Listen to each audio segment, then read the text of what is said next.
Some people grow up in strict homes. I grew up in a prison built from prayers that were never real. Have you ever heard of Hannah Porter?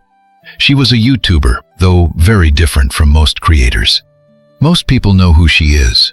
She ran the Six Horizons channel and eventually went to prison for very serious child neglect, along with a woman she was living with. They claim to be Mormons, but as far as I understand, nothing in the teachings of Mormonism or the Latter-day Saints tells anyone to be that unbelievably cruel to their children. Of course, I was not one of the Six Horizons kids, but when that story first broke, I followed it with complete horror.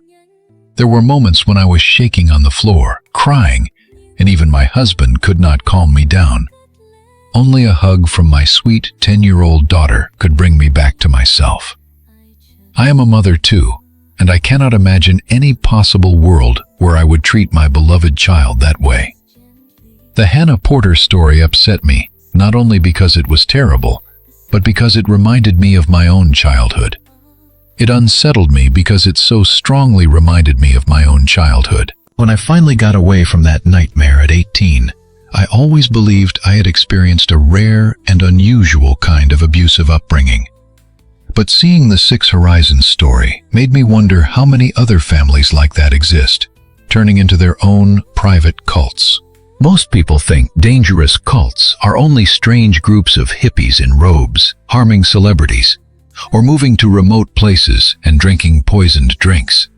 But there are cults of personality and MLM schemes that feel like cults. There are social and political movements too, some of which begin with good intentions. Yet cult behavior is still cult behavior. And the more people become wrapped up in their own groups, the more they begin to believe their own lies. What I experienced was different, but the mindset felt frighteningly similar. This is what I assume happened to my parents. By the time I was born, the adult circle in my family included my mother Mara, my stepfather Caleb, my Aunt Lydia, and her partner Uncle Thomas. There was Mother Abigail, who was not related to us by blood, but acted as the matriarch of our family. I was the oldest of the 4 children. We were all told to call one another siblings. It was Brother Daniel, Sister Naomi, Brother Isaac, and me, Sister Eliza. If the way I write these names sounds strange, that is because it truly is. This is how we had to address each other from as far back as I can remember. If we slipped up and left out the prefix, we were punished. For example, one day I was playing with Sister Naomi and called her simply Naomi. Aunt Lydia overheard it, dragged me from the room, and struck my palms with one of those beach sticks the adults always kept nearby for routine discipline. There were so many rules like this. As a small child who grew up with them, I never really questioned them. According to Mother Abigail, who we were taught to treat as an almost holy figure, these rules were the decrees of our Lord. If we did anything that went against those decrees, we were punished. I cannot remember all of the decrees now, mostly because years of therapy and distance have helped me block them out. Every morning we read through the 4 pages of decrees we were required to follow. We were not allowed to leave our rooms until we finished reading them, not even to use the bathroom. When some of us were very little, that led to accidents, and those accidents broke another decree. These are the ones I still remember. The decrees included: do not dirty yourself. Address the family properly. Thank the Lord upon waking, even if it was only from a nap. Thank the Lord before and after meals. Do not take the Lord's name in vain. Then there were stranger decrees. We were forbidden to eat any food that was orange, because orange was said to be a sign that it came from the devil. One time, Brother Isaac asked why, and Mother Abigail caned him for questioning the word of the Lord, then explained that the devil's flesh was orange. Brother Isaac said he thought the devil was red. Mother Abigail answered that when you cut a red devil, he is orange on the inside. From that moment on, we fully accepted that carrots, oranges, butternut squash, and anything similar were evil. Orange candy was forbidden as well. We were not allowed candy at all because tooth decay was said to come from the devil too. Fire was considered evil because it was orange. We were not allowed to look directly at fire. The adults handled the cooking, and we children had to do chores like peeling vegetables, buttering bread, and tending the vegetable garden. We were given that last task because the shed stood in the garden. The shed was where we were sent if we misbehaved too badly. The longest I ever spent in the shed was 3 days. Brother Daniel was once sent there for more than 2 weeks. If we were locked in the shed, we had to use the toilet in a bucket, which another child would empty every 2 days. We were brought 1 pitcher of water each day and 3 slices of dry bread. Whenever one of us had to enter the shed to bring food to a sibling or empty the bucket, the punished child had to stand in the corner facing the wall. If they turned and looked at us, we were required to report them directly to Stepfather Caleb. We were all far too afraid of Stepfather Caleb not to tell on our siblings. The strangest part about it is that I never once remember Stepfather Caleb actually punishing us. We were simply, for some reason, incredibly afraid of him. It was drilled into us from a very early age that we were not allowed to feel love for our siblings. Even though we were not all related by blood, we were all considered siblings in the eyes of the Lord. And because of that, feeling any love for each other was said to be unnatural and unholy. The same rule applied to the adults. They reminded us every day that they did not love us, and that we should not love them in return. The only person we were permitted to love was the Lord. The single exception came on Mother Abigail's birthday. On that day, we had to bow in front of her and tell her that, for this one day only, our love belonged to her. The reason for this was never truly explained to us. Our house had several bookshelves, but we were never allowed to read any of the books. All the spines were covered except for the Bibles. Yet despite the constant claims that we served and loved the Lord, we were never taught anything directly from the Bible. We knew nothing about Jesus. In fact, I never heard the name of the Son of God until after I escaped that family. We were taught to read, but only from books written by Mother Abigail in her thin, spidery handwriting. They were all fictional stories about our family, about Mother Mara, Stepfather Caleb, Aunt Lydia, and Uncle Thomas. Mother Abigail herself was never included in the books. Most of them were tales of our family's adventures before the Lord burdened them with us children. The books referred to us as the albatrosses, a reference I did not understand until many years later.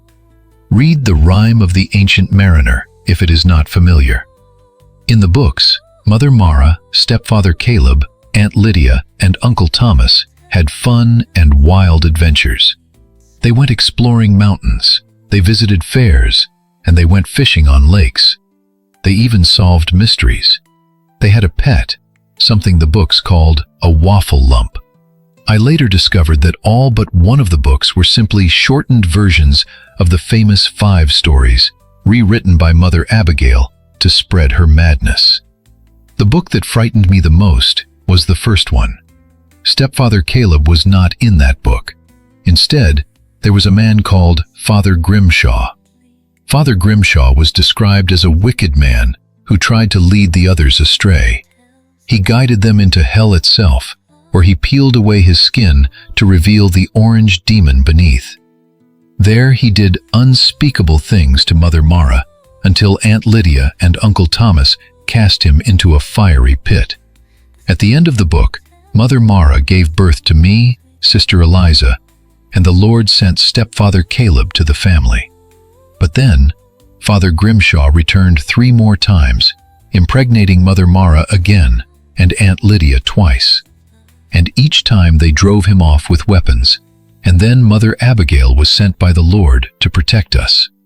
And that was what the book said. And as I grew older and began to observe the reality of how the world worked, I started to realize that orange demons did not exist. My siblings were not hell spawn. The world we lived in was very, very abnormal. Our house was extremely remote in the middle of nowhere, but occasionally we were visited by traveling salesmen, or families in cars would drive past, and they simply did not live like us. They wore fancy, wonderful clothes, not the basic sheets that we wore. The children had hair, not the shaved heads we had, and none of us were allowed to have bedrooms. Up until I turned 18, the 4 siblings slept on mattresses in 4 corners of a room. Lines were drawn dividing the room into 4 sections.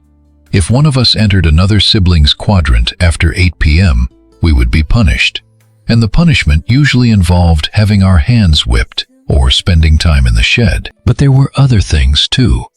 Standing outside and having ice water tipped over us, having to stand there while the other siblings yelled the meanest things they could think of at us. If a sibling was not mean enough, they would be punished instead. Now, one day, Brother Daniel took a Bible from the shelf, thinking that if he learned more about the Lord, he might understand why we lived such a cold, miserable life. When he tried to open the book, it would not open. It was only a prop, a kind of replica. Mother Abigail caught him, and that was when he spent 2 solid weeks in the shed. I genuinely cannot remember a single happy time from my childhood. We were encouraged to avoid human connection with each other. We were homeschooled. We had no toys and no television. Music was forbidden in the house. Sister Naomi was caught singing once, and all hell broke loose. The adults questioned her for hours about how she even knew what singing was, how she had learned to do it, and she simply said that she did not know. It just felt like something she could do with her voice. And as punishment, the adults made her eat a carrot. They told her that by ingesting the flesh of the devil, her voice would be forever cursed. It was miserable, just a daily drudge of bleak nothingness. Every day was exactly the same, and yet I rarely thought about escape. Other than the view beyond the high fence and the occasional glimpses of passers-by that we could see through the rare gaps in the wood, we had no idea what life was even like outside our little house in the middle of nowhere. And then I turned 18. On my 18th birthday, the adults woke me just past midnight and ushered me down the stairs alone. In the kitchen, there was a cake, and it was unlike anything I had seen before. Apparently, it was just for me. At first, I thought it was some kind of trick, but the smiles on their faces convinced me otherwise. I sat down and took a bite, and it was like heaven. Mother Abigail told me that what I was about to hear was going to be hard. Nothing I learned growing up was real. The world was a cold, harsh place, and she was a radical psychologist who had found a willing family to help her with her thesis.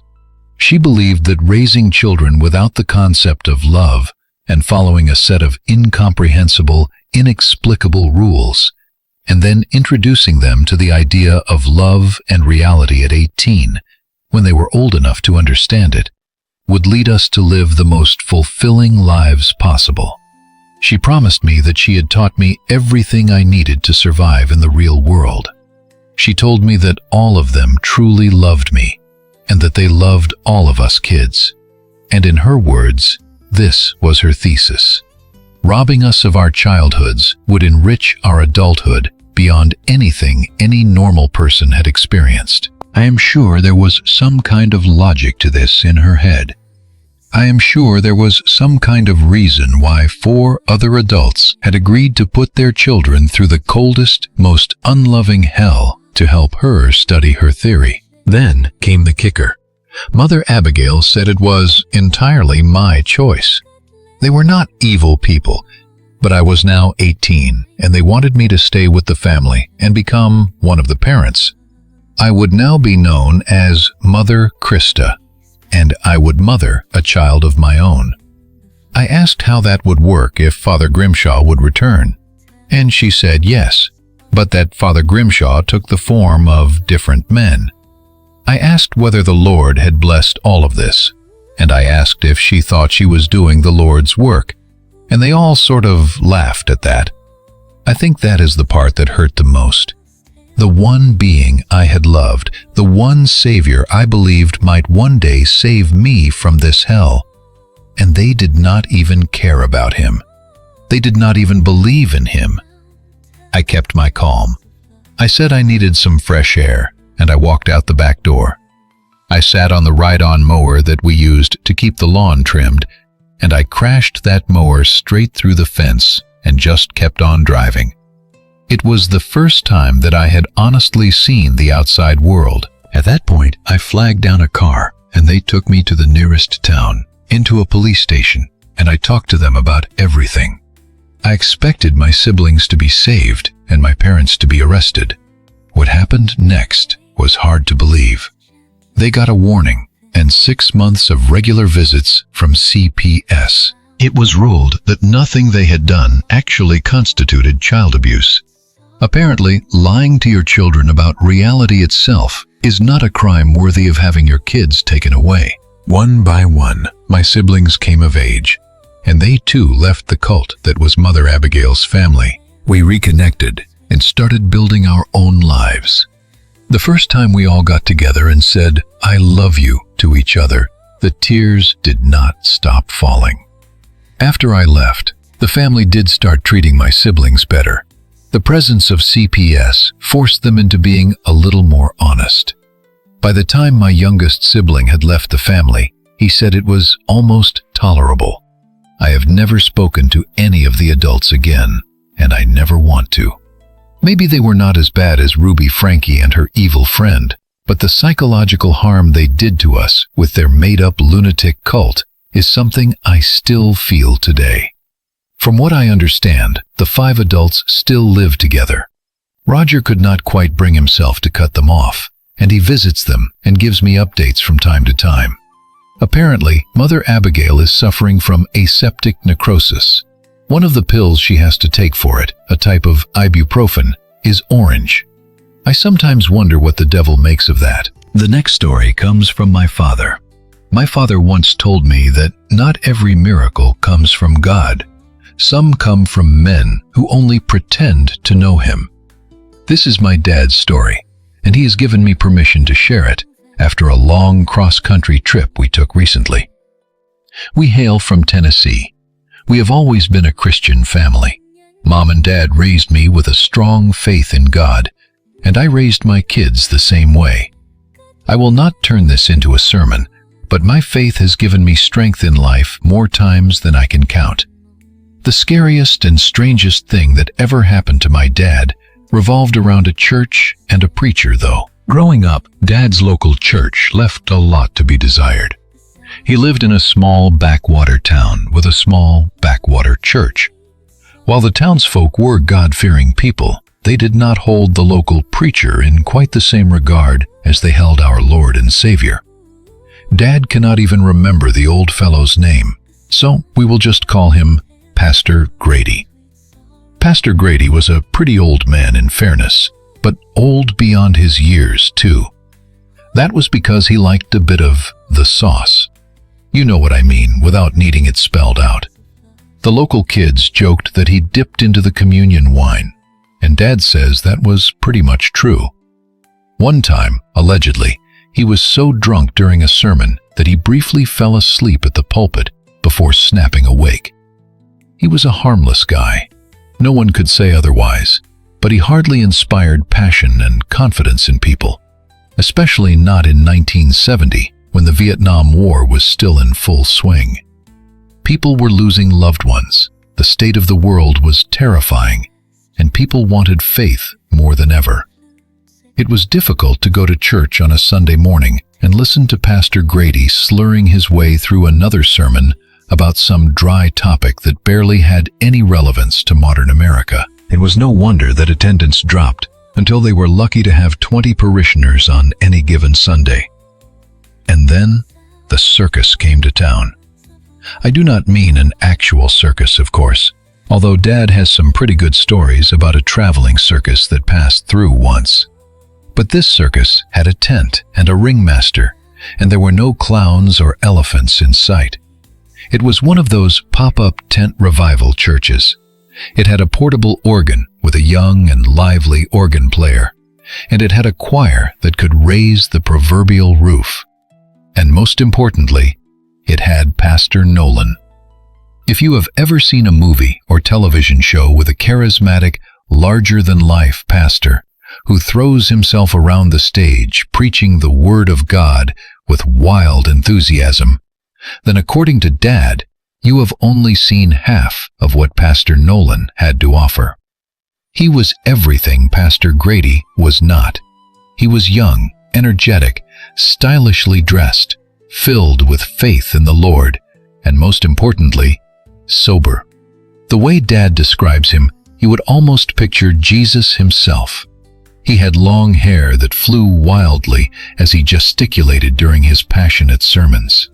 He never claimed to be a faith healer, but he would lay hands on the sick and elderly, and they would swear they felt better. Dad says that Mr. Dalton, whose hands had been crippled by arthritis, was able to reopen his store for another 3 years after Pastor Nolan shook hands with him. You might think Pastor Grady would have had a problem with Pastor Nolan setting up his tent revival in the nearby field. But even though attendance at his church dropped to 4 people, including the organist, he seemed to appreciate the break, according to Grandpa's friend Steve, who still attended. Everyone else, though, was completely won over by Pastor Nolan, and from the way Dad tells it, no one could really blame them. Now keep in mind that Dad was a 16-year-old boy at the time, and even the most well-behaved Christian teenager has other things on his mind than going to church all the time. But at least the way he remembers it, Dad would actually get excited about going to the tent revival each week. And then one Sunday, something strange happened. Pastor Nolan was doing his usual energetic routine, talking about how God loves us, how he is watching over the soldiers overseas and the soldiers here at home. Then Pastor Nolan suddenly grew very quiet. A heavy silence fell over the tent. Dad swears on his life that it felt like the heat in that place started creeping higher and higher. It was summer, and they were inside a large canvas tent with standing room only, but it had never been that unbearably hot before. You could see people starting to sweat. Old Mrs. Pendleton even wobbled against her son-in-law and looked as if she might faint. Pastor Nolan froze at the front. He gripped the sides of the platform and looked up and to the left. It was almost as if he were listening to someone that nobody else could hear. Dad said you could have heard a pin drop. Nobody wanted to break the silence. Nobody even coughed. Then Pastor Nolan clapped his hands together, making half the congregation jump. He started to say something and then stopped, like the words caught in his throat. He cleared his throat and started again. "It's time for the church to move on," he said. Murmurs ran through the crowd. Pastor Nolan waved his hands to calm everyone down, and then announced that next week would be the final service before they moved on from the town. Of course, everyone was devastated, and nobody understood why. Pastor Nolan and his choir ushered everyone from the tent, and they were barely speaking. For the next week, the town was flooded with gossip. What had happened? Why had the pastor frozen in mid-sentence like that? Had he been hearing the voice of God? Remember, this was the 1970s, so there were no Bluetooth earpieces or anything like that. Everyone waited anxiously for the final service the following Sunday. Maybe there would be answers. In the meantime, Pastor Grady was on the decline. On Wednesday night, he was found stumbling around the town square, completely drunk, rambling about how the devil was here to take us all away from him. The sheriff had to lock the poor old man up in the drunk tank and try to get some sense out of him. The sheriff was an old friend of Grandpa's, so Dad heard all of this secondhand. Apparently, the sheriff asked Pastor Grady directly if he was talking about Pastor Nolan. If Pastor Nolan was the devil come to take us away. Pastor Grady said no, it was not Pastor Nolan. Pastor Nolan was a man of God. The townsfolk arrived at the tent that Sunday. At least, most of them did. The tent was still there, but Pastor Nolan was not. The whole place had been cleared out. The pews were tossed around and knocked over. The pulpit had been smashed, but the electric organ was gone, and so was the generator.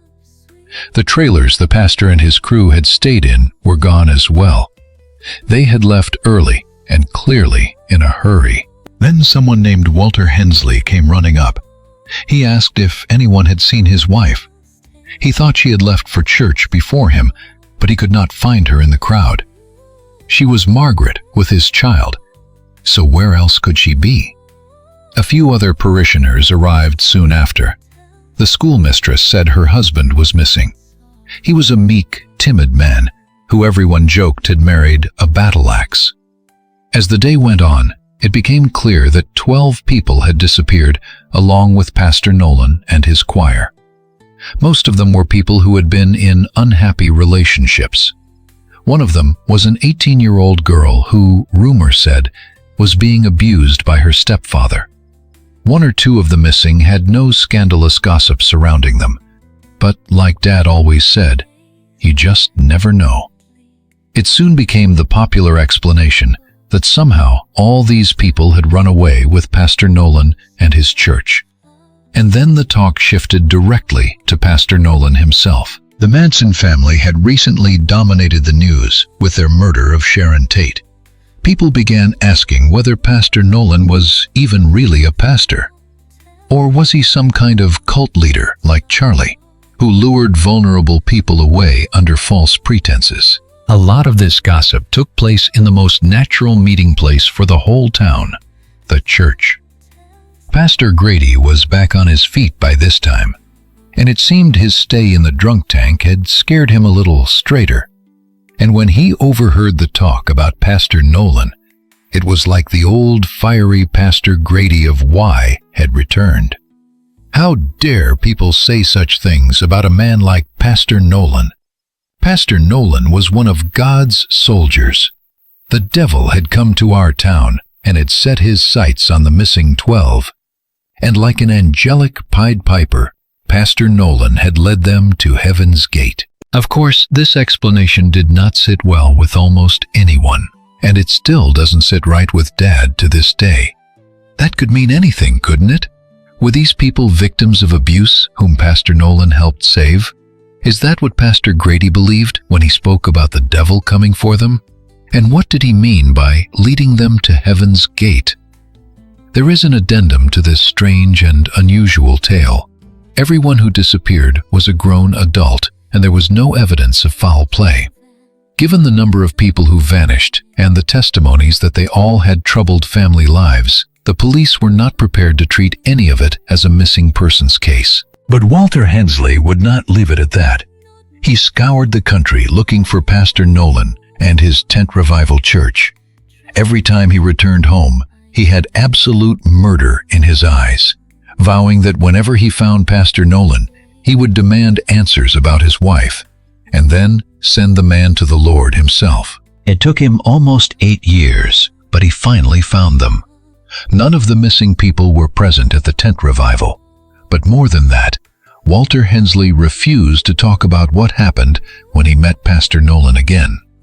All he would tell anyone was that Pastor Nolan was a man of God, and that wherever our missing loved ones were, they were in a better place. Dad's theory is that Pastor Nolan and his choir were running some kind of underground railroad for victims of domestic abuse. I have heard of traveling tent revival churches doing similar things, although many years later. I think I agree with Dad.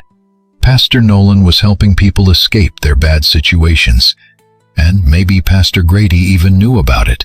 That could be what he meant about the devil, because maybe all those people who disappeared were at the very end of their rope. But even if that is true, even if Pastor Nolan really did lead those people to a better life, it still chills me to think about it, because Walter Hensley had murder in his eyes every single time he went looking for that church.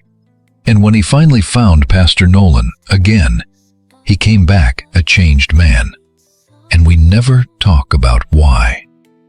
There is one thing Dad and I know for sure. Whatever happened between Walter Hensley and Pastor Nolan definitely put the fear of God into him. Another strange event in our family involved my granddad. Granddad believed that faith was something you found slowly. He never imagined someone would try to plant it in his bedroom with hidden speakers. The absolute strangest thing happened to my grandpa a few years ago. I got the call the next day, but this is what he told me took place. And based on what I found, I do not think the old man was confused. He is a bit of a vulnerable old fellow, but he still has full control of his senses. It was late at night when there was a knock at his door. Granddad has lived alone ever since Margaret died after she fell in front of a speeding lorry. He was there when it happened, and it messed him up pretty badly. Ever since then, Granddad, who had been an agnostic for most of his life, has been trying to find faith. That is why, when two young Mormon girls showed up at his door, saying he had arranged a meeting with them, he did not really question it. He just assumed his memory had slipped, and maybe it was normal for them to arrive at 8 in the evening. And trust me, this is not similar to that plot at all. I promise, Granddad did not try to lock those girls in his house or anything like that. Instead, he made them a nice cup of herbal tea, and they sat down to chat for a while. One thing Granddad told me was that they did not seem particularly knowledgeable about Mormonism. The more they talked, and Granddad has always been a theologically curious man, even during his agnostic days, the more he got the feeling that these girls either did not really understand the church they were part of, or simply did not care. They had the literature and pamphlets and things like that, but they could not really explain anything written in them. They eventually suggested leaving the reading material with Granddad so he could make up his own mind. I have dealt with Mormons before.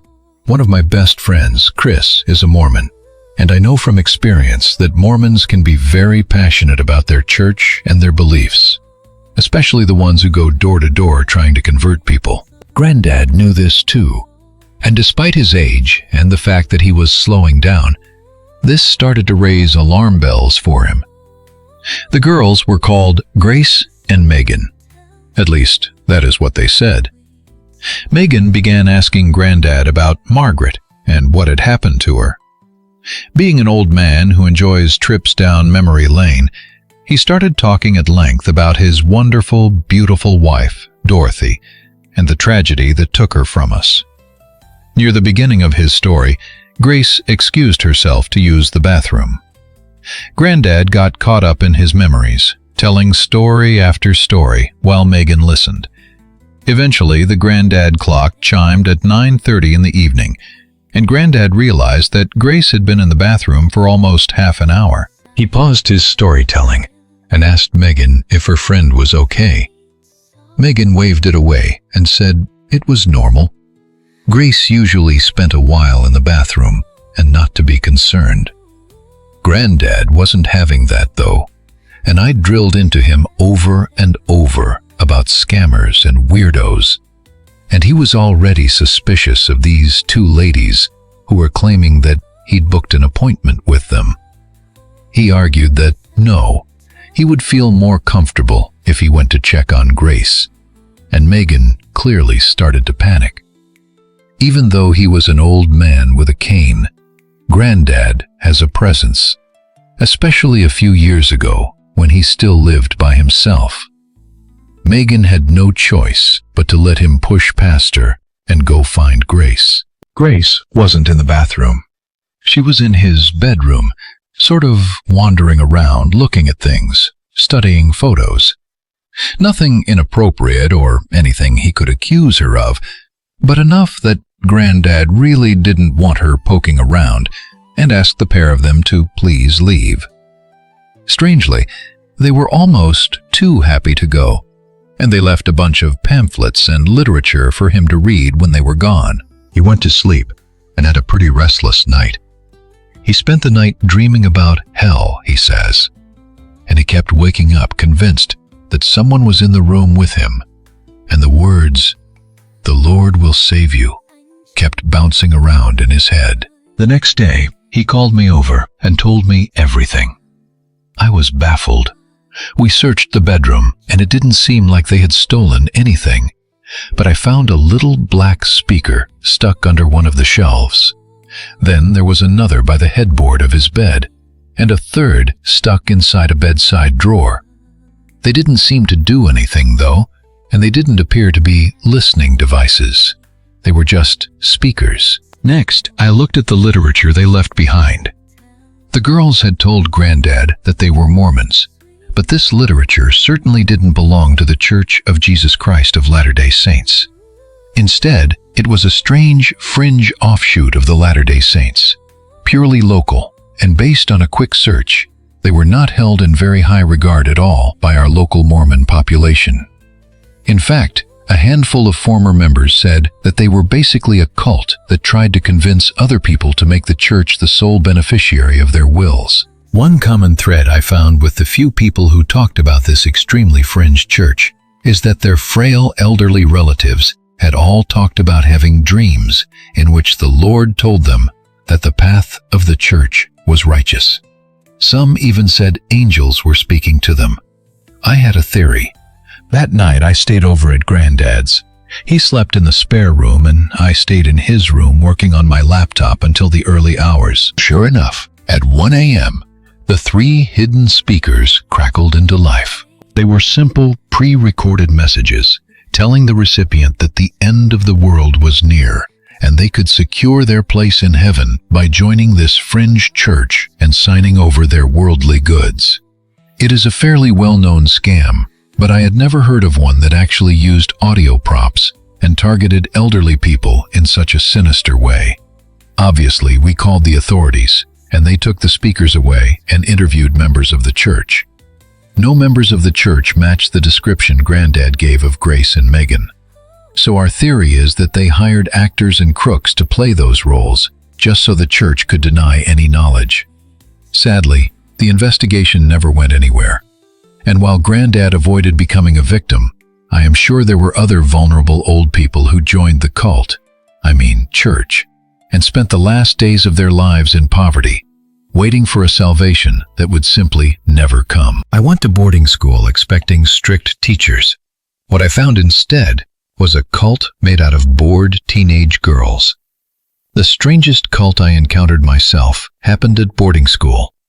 Maybe it is not as dramatic as it sounds, but I did go through an absolutely crazy, terrifying, and unusual incident when I was at boarding school. I was not the best kid, and my parents did not really know what to do with me. I got into loads of trouble in middle school, and the first year of high school was completely hellish. Looking back, I was incredibly grateful to my parents that they did not just ship me off to some kind of military camp or let me end up in juvenile hall. I do not want to go into the nonsense I got up to, but it was not anything you would hate me for. I was just a little brat who wanted to rebel against all the things teenage girls are supposed to be. So being rebellious was exactly what I became. The compromise was to send me off to boarding school for 1 year, and obviously, I hated it. I expected my peers to be a bunch of loser nerds who studied hard, played little, and made me look bad. Well, I could not have been more wrong. On my first day at St. Matthew's Academy, not the real name, just a small Green Day reference, I soon realized that I was a very small fish in a pond full of piranhas. These kids truly knew how to be troublemakers, and I was honestly humbled. Any sensible kid would have kept their head down or maybe begged their parents to come pick them up, crying and promising to behave. Just don't make me stay here with these lunatics. Me? No. I wanted to impress these guys. And when Chloe, an absolute terror in my class, threw a chair and broke the window, I didn't want to avoid her. I wanted to be her friend. And when Tessa smuggled a town boy into our dorm and pretty much slept with him, I didn't want to turn a blind eye to that. I wanted to help her cover it up. And when Marissa wanted to slash the tires of our math teacher's car for giving her a deserved bad grade, I wanted to make sure she actually got away with it. I was desperate to please these girls and desperate to be their friends. And they barely even noticed me. Only one of them did. My only real friend at the time, Holly. One day, I confessed to her that the others were almost like a cult. I said there was something about them that just commanded loyalty and admiration, and it reminded me of all the cult stories I had read about. I had been kind of obsessed with it. In fact, Holly looked at me very strangely and said, "You know why that is?" Yeah, and I didn't. So I asked her, and that was when she told me. They were a cult, and they even worshipped a certain god older than time that she barely dared to name. And if I promised not to tell anyone about it, anyone at all, she would get me into their next meeting. Now, I didn't believe in ancient gods and all that kind of stuff, of course. But I did believe in the power of human persuasion and hysteria. And even as a teen, I was fascinated by it. I was fascinated by the way people manipulate others, and by the concepts of sociopathy, narcissism, and peer pressure. I was also the biggest fan of The Craft, a movie my parents swore was the reason I had gone all rebellious. Now, it wasn't, but I still loved it. So how could I turn down the opportunity to join these girls and try to get an inside look at what could be the very beginning of an honest-to-God cult? So I nervously followed Holly out of our dorm in the middle of the night and avoided the night monitor. And then we snuck barefoot across the grass to the old caretaker shed, which somehow Chloe had a key for. I stepped inside to a mix of incense, candle wax, and underneath all that, the obvious smell of weed. The other 3 girls were passing around a joint, giggling, and they were sitting around a book that lay open in the center of the shed, with 2 spaces left for me and Holly. Now, long story short, the girls told me they were acolytes of a demonic presence called Anti-God, and they called themselves the Sisters of Sleep. Now, if this sounds familiar to you already, bear with me because, yeah, the thing you are thinking of is exactly where they got it from. I hope it is not a spoiler at this point to reveal that it wasn't really an apocalypse cult, and we weren't truly serving any type of anti-God. Holly and I sat around the circle, and they rambled on about the Sisters of Sleep and how we had to do whatever anti-God commanded us to. The first task was that I had to cut my hand and drip my blood onto the sacred text that lay in front of us. They said the book took different forms for whoever looked at it, and the book we saw before us would shape our future. For me, it was a copy of Jane Eyre, and to this day, I have never actually read Jane Eyre. Still, I cut my hand and bled onto what I am sure was a school library copy of Jane Eyre. Then Marissa made a big display of throwing her head back and rolling her eyes into her skull. The anti-God was speaking through her and telling her the task he had for us next. Holly leaned in and whispered that this was totally normal. Of course, I was not a complete fool, so I was not buying any of it. I knew it was some kind of show the girls were putting on, a bit of play acting. But here was the important thing. They were including me. These cool, edgy, outcast badasses were bringing me into their inner circle. And let me tell you, acceptance and trust are more powerful than any demonic ritual or cursed copy of a Charlotte Bronte novel. The diabolical act the anti-God wanted the Sisters of Sleep to do next was to key the principal, Dr. Whitmore's car. I was not at all surprised when, speaking through Marissa, the anti-God decreed that I, the new girl, should be the one to do it. The others wanted to test my loyalty to their group, of course. And honestly, I had done worse things than keying a principal's car in my time. What was the worst that could happen? I would get kicked out of a school I did not even want to attend anyway. But I did not get kicked out. I keyed her car that night, accompanied by Holly, who kept watch. She told me to write "The Sleeper Awakens" on the door. I got as far as the word "sleep" before we saw a flashlight beam in the distance and realized we had to run before the security guard found us. The next night, back at the hut, speaking through Chloe this time, the anti-God decreed that the word "sleep" would be enough, as it showed my devotion to the cause. The next task we had to perform in honor of our ancient God was to graffiti the first-floor bathrooms, and this was our friend Tessa's job. It felt a lot less serious than what I had been asked to do, but again, I was very aware that it was all play acting and that they were just testing me. Tessa was told to write "Send me home, bitches" on the bathroom wall. I thought nothing of it at the time. A bunch of other incidents happened after that. Vandalism, theft, pouring soap into the fountain, just a collection of essentially silly pranks. The most dangerous or risky ones always seemed to fall on me, though, as the new girl. And the last prank before everything went to crap was Marissa drawing a crude picture on the English class blackboard. We had another meeting a few days later after that. Now this time, Holly channeled anti-God. Once again, it was me who was chosen to perform the duty. Now, according to anti-God, I still had to make up for only writing part of the message on Dr. Whitmore's car way back. Now, I should note here that Dr. Whitmore had been absolutely furious about the vandalism. He called a special assembly and everything, and if the culprit was found, there would be absolute hell to pay. Now, through Holly, anti-God told me that I had to blow up one of the chemistry labs. Now, hold on a second. I thought this was escalating pretty quickly, and besides, I had no idea how to blow up a chemistry lab. That's okay.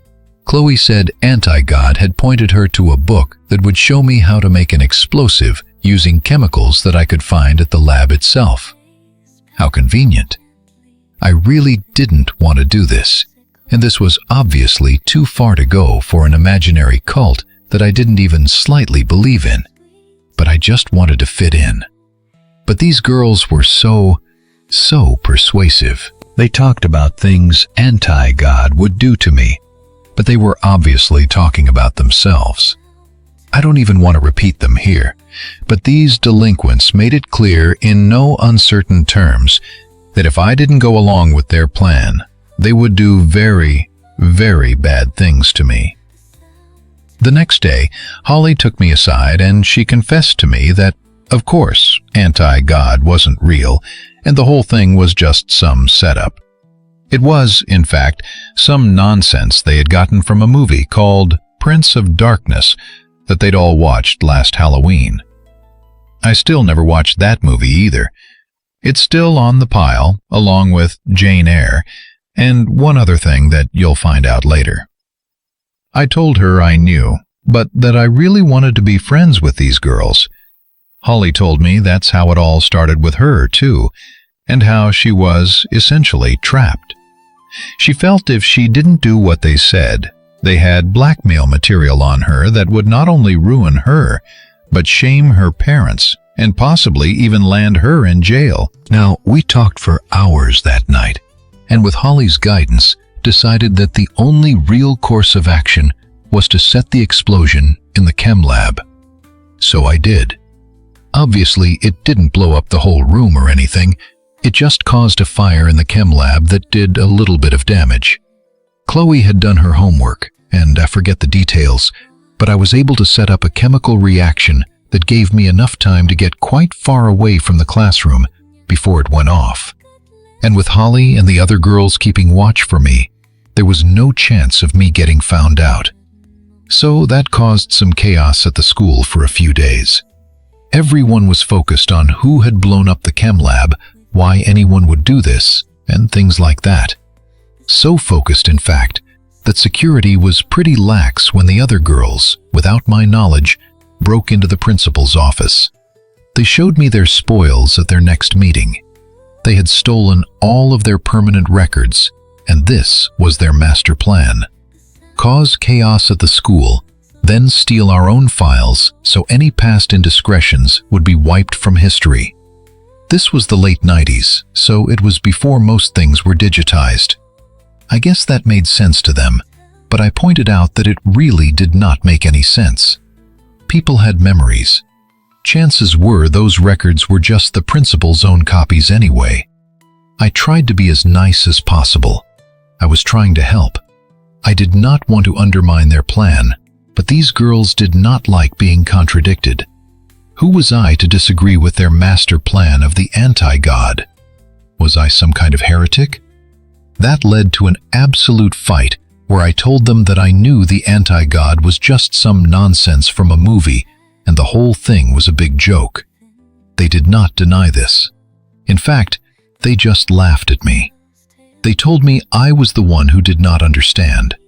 Of course, there was no anti-God, no blood rituals, nothing like that. They knew Holly had told me everything because they had known all along that I never believed any of it. That was why it was so funny to them, because I still did all those things anyway. They held so much power over me that they had managed to create a cult through literal willpower and peer pressure alone. Then Holly stepped forward. She held out a book she had gotten from the library, Cults in Our Midst by Margaret Singer. This was the third thing on the pile of things I have never been able to engage with. But with this one, it is simply because the idea of reading about it would be too scary even now. Holly then went into a speech about how she had read the book and how she and Chloe had made a bet that people were not that easily influenced and could not be bullied into self-destructive behavior that went against their own interests just to fit into a cult-like group. Holly had been the one to insist they could. This whole cruel experiment had been Holly's idea. The one person I thought was actually my friend. The one person at that school I trusted.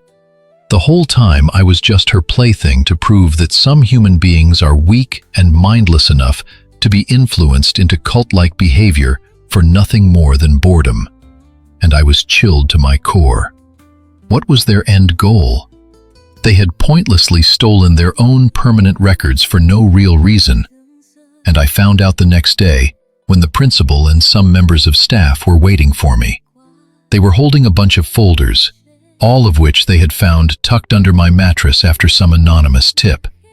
There was also a note in my handwriting addressing my friends, saying something about how I had stolen their permanent records for them and hoped that they would be grateful. Their idiotic plan was not so idiotic after all. I guess they had framed me, and now I was getting kicked out of school all because these weirdos wanted to prove that they could convince the new girl that cults were real. And I guess when I did not fall for the anti-God crap, they just modified their approach and decided that bullying and peer pressure were close enough to cult-like behavior. And when you think about it, I guess it kind of is.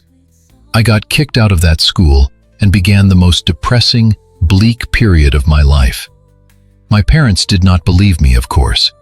They just saw me as the ungrateful brat who had thrown away my one chance. Thankfully, I was able to enroll in one of the local high schools I had not been expelled from. And there I actually worked my ass off, graduated, and then went to college, and eventually did my master's. And no, it did not have anything to do with cults or criminal psychology. I never want to see another damn wannabe edgy cultist for as long as I live. I used to think cults lived in forests and churches. Then I met one that lived on Twitter. Now, I need to be careful with what I say here, because I do not want to bring hell itself down on me again. This was one of the most terrifying things I have ever gone through, and I do not want to risk even the slightest chance of the same people getting mad. Let me tell you, these people are horrifying. They are worse than anything you will find on the dark web, and I would rather walk down a pitch-black street in the middle of Birmingham, naked and painted in day-glow paint, than have to face these horrors again. Now, let me explain. I used to post a lot on Twitter, like being terminally online a lot. I was one of those annoying bints who have an opinion on everything. Main character of the day. Best believe that I was there giving my 2 pence. I remember that serial dad guy who would not give his lass a can opener or whatever. I barely remember it, but I do remember that I wrote a 7-tweet thread about the guy. I wondered what else was there. Oh, the black and gold or white and blue. That dress, Yanny or Laurel. I used to tweet at bloody Hugh Laurie and Terry Pratchett like we were pals. Yeah, that second one aged right well. Now, one thing I really loved was the trending topics and hashtags.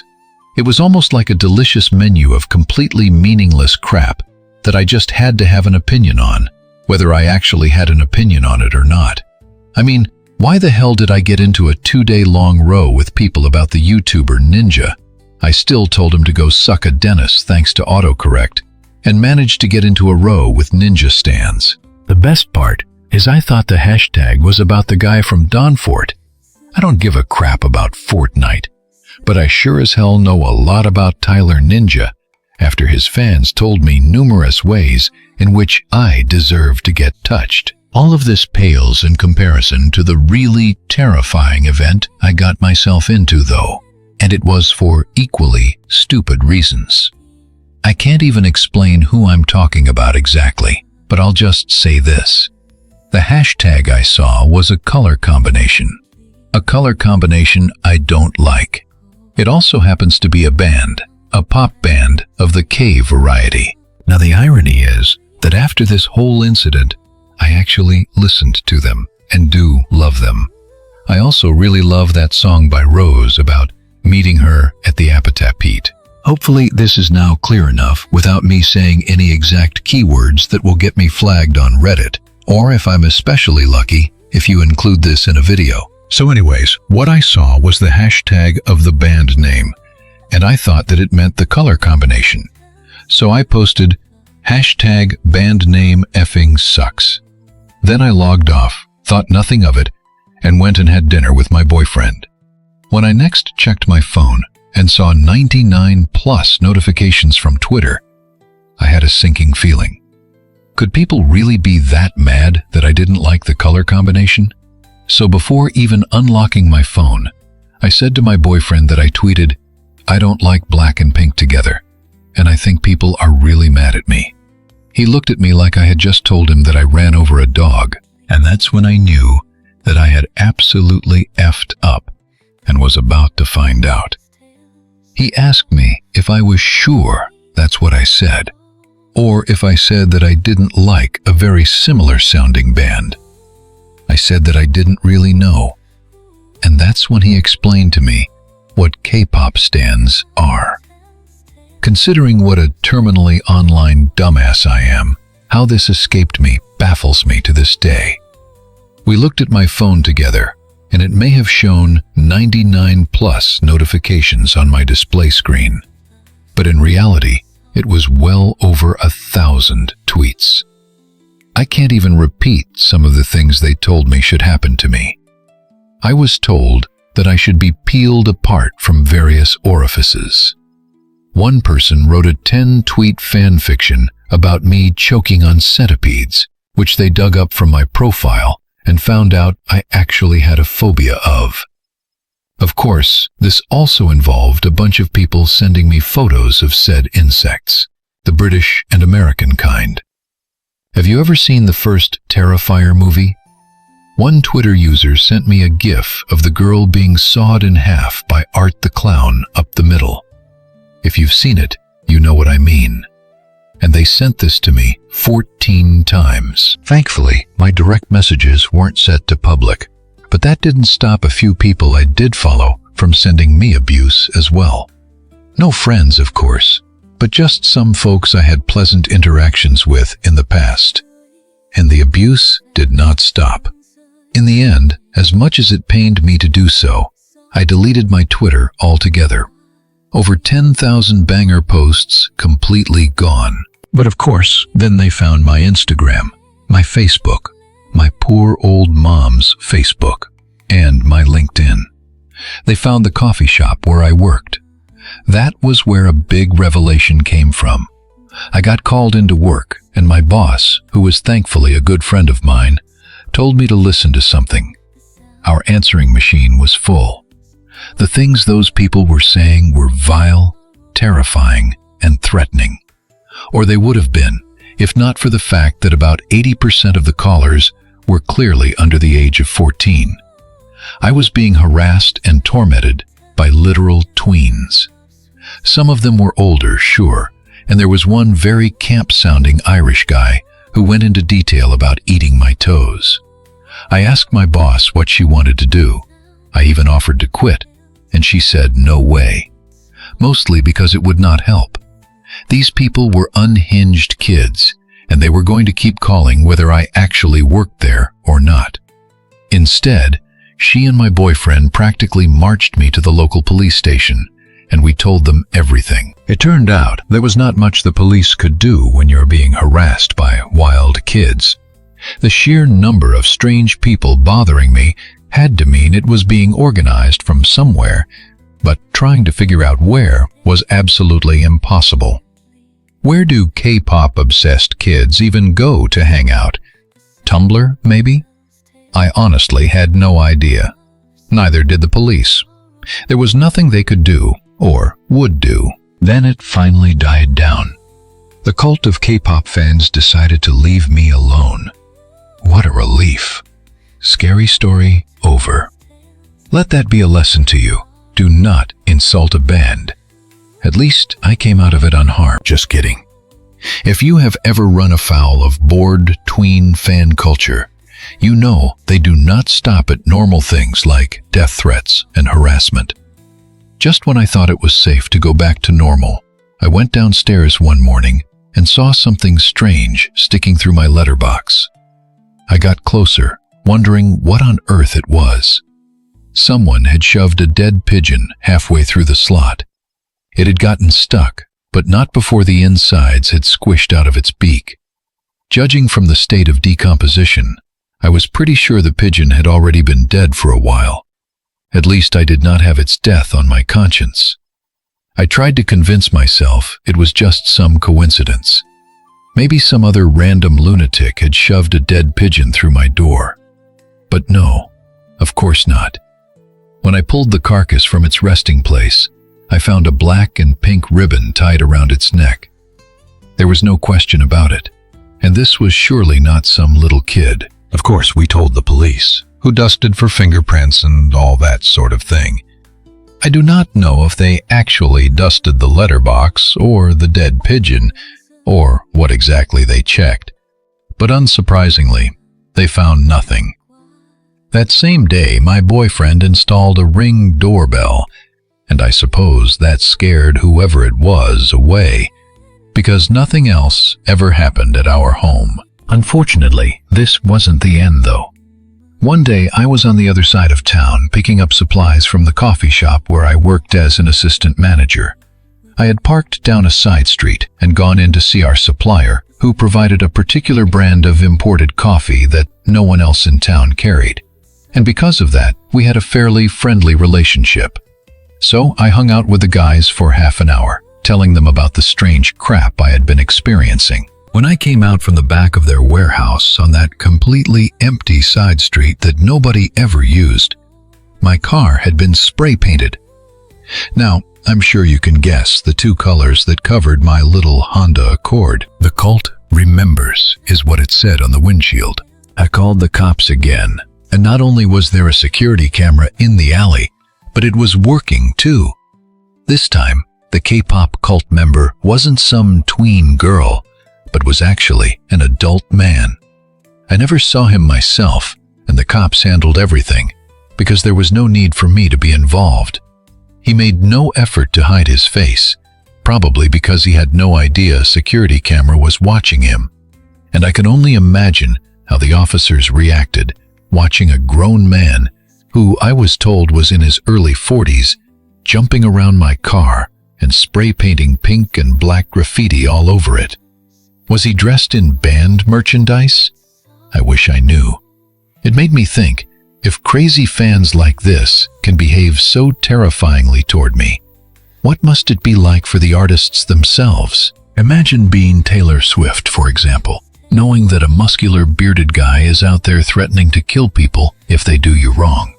What would it take for his attention to be directed at his idol? Now, I wish the story had ended there, but there was one more twist in this tale. A few months passed and it seemed like everything had died down. Life had gone back to normal. We were out at a bar together and I went off to use the ladies' room. When I came back, a strange woman had sat next to my boyfriend at the bar. I watched from a distance, and I'm ashamed to admit it, but I can be a little jealous. And to be fair, in the past, he had given me a reason to feel that way. So, without thinking anything more of it than my boyfriend being hit on by a random woman, I just watched. She was all over him, touching his arm, laughing at his jokes, and leaning in to whisper in his ear.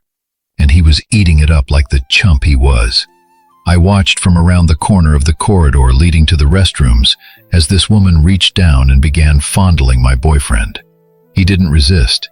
He even let her take a sip of his drink. And then she leaned in and licked his freaking ear. I crept closer, and that was when I heard her say the thing. She said, "How you like that?" And it didn't hit me at first, despite being a victim of stans. I didn't really pay attention to their music. But then, the woman kissing my boyfriend on the side of the mouth reached into her purse and pulled out a little card. A two-tone card. You guessed it, black and pink. She tossed it down in front of him and walked away, but not before giving me a small wink. So the cult of the band's fans had finally gotten their ultimate revenge.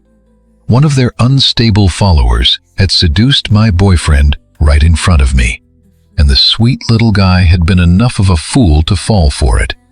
The message was very clear and succinct. You play with fire, you are going to get burned. But consider this. This cult ranged from middle-aged men to attractive 20-something women to angry tweens, all of whom wanted to actively ruin my life because they thought I had been insulting their favorite band. And if you remember, I was not even talking about the damn band. I was talking about the color combination. People can be truly crazy. Let me explain. I swear to God, I do not use social media anymore because you hear about terrifying cults like the Anthill Gang or Jonestown. But the cult of celebrity, the Taylor Swift fans, or the K-pop girl groups, or hell, I do not know, maybe even Bowling for Soup diehards, they are all lunatics.